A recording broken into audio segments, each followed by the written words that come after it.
صحیح بخاری حدیث نمبر 67۔ حضرت ابو ذر رضی اللہ تعالیٰ عنہ نے ایک مرتبہ اپنی گردن کی طرف اشارہ کیا اور فرمایا کہ اگر تم اس پر تلوار رکھ دو لیکن پھر بھی میں سمجھوں گا کہ اس سے پہلے کہ تم میرے اوپر تلوار چلاؤ ایک کلمہ جو میں نے نبی صلی اللہ علیہ وآلہ وسلم سے سنا ہے کہہ سکوں گا تو ضرور اس کو کہہ دوں گا۔ اور نبی صلی اللہ علیہ وآلہ وسلم کا فرمان ہے فَلْيَبْلُغْ الشَّاهِدُ الْغَائِبَ، یہ بھی علم کے ظاہر کرنے کا حکم دے رہا ہے۔ ابن عباس رضی اللہ تعالیٰ عنہ نے کہا ہے قربانین میں ربانیین سے حکماء اور علماء فقہاء مراد ہیں، اور بیان کیا جاتا ہے کہ ربانی وہ شخص ہے جو لوگوں کو علم کی چھوٹی چھوٹی باتیں بڑی بڑی باتوں سے پہلے تعلیم کرے۔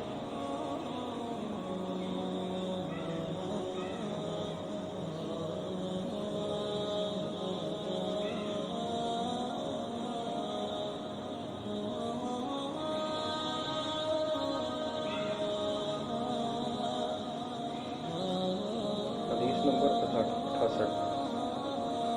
ابو اوائل ابن مسعود رضی اللہ تعالیٰ عنہ سے روایت کرتے ہیں، فرمایا کہ نبی صلی اللہ علیہ وآلہ وسلم نے ہمیں نصیحت کرنے کے لیے کچھ دن مقرر کر دیے تھے۔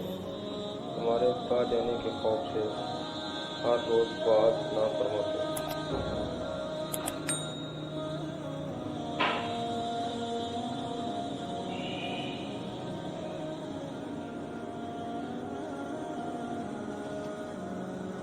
حدیث نمبر 69۔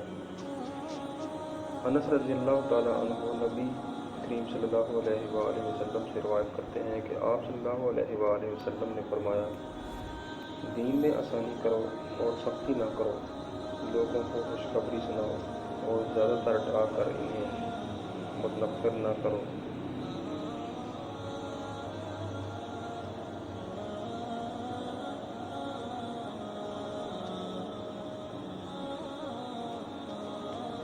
حدیث نمبر 70۔ عبداللہ بن مسعود رضی اللہ تعالیٰ عنہ لوگوں کو ہر جمعرات میں واعظ کیا کرتے تھے، تو ان میں سے ایک شخص نے کہا کہ اے عبد الرحمن، میں یہ چاہتا ہوں کہ آپ ہمیں ہر روز واعظ کیا کریں۔ وہ بولے کہ روز روز کے واعظ سے مجھے صرف یہ امر مانے ہے کہ کہیں تم لوگ تا نہ جاؤ، اور میں تمہاری نصیحت کے لیے اس طرح وقت معین رکھتا ہوں جس طرح نبی کریم صلی اللہ علیہ وآلہ وسلم ہم لوگوں کو نصیحت کے لیے وقت مقرر رکھتے تھے۔ ہمارے تا جانے کے خوف سے وہ روز واعظ نہ کہتے تھے۔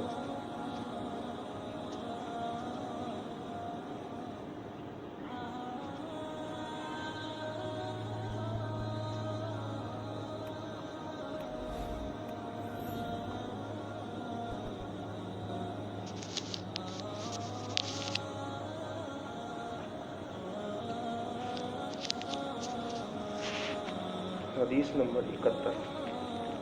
ایک مرتبہ معاویہ رضی اللہ تعالیٰ عنہ کو خطبہ دیتے ہوئے سنا کہ میں نے نبی کریم صلی اللہ علیہ وآلہ وسلم کو یہ فرماتے ہوئے سنا کہ اللہ جس کے ساتھ بھلائی کرے اس کو دین کی سمجھ عنایت فرما دیتا ہے، اور میں تو تقسیم کرنے والا ہوں اور دیتا تو اللہ ہی ہے۔ یاد رکھو کہ یہ امت ہمیشہ اللہ کے حکم پر قائم رہے گی، جو شخص اس کا مخالف ہوگا اس کو نقصان پہنچا سکے گا یہاں تک کہ قیامت آ جائے گی۔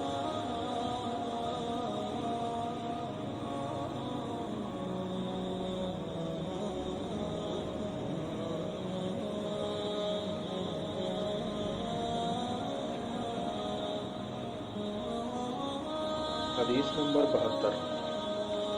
علی بن عبداللہ رضی اللہ تعالیٰ عنہ کہتے ہیں کہ میں مدینہ تک ابن عمر رضی اللہ تعالیٰ عنہ کے ساتھ رہا۔ اس عرصہ میں ایک حدیث کے سوا میں نے ان کو رسول اللہ صلی اللہ علیہ وآلہ وسلم کی کوئی حدیث بیان کرتے ہوئے نہیں سنا۔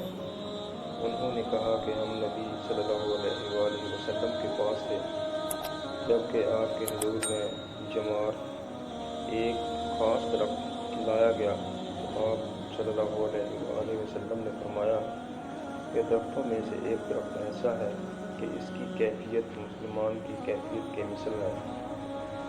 ابن عمر رضی اللہ تعالیٰ عنہ کہتے ہیں کہ میں نے چاہا کہ کہہ دوں کہ وہ کھجور کا درخت ہے، مگر میں سب سے چھوٹا تھا، اس لیے چپ رہا۔ جب کسی نے نہ بتایا تو نبی کریم صلی اللہ علیہ وآلہ وسلم نے خود فرمایا کہ وہ کھجور کا درخت ہے۔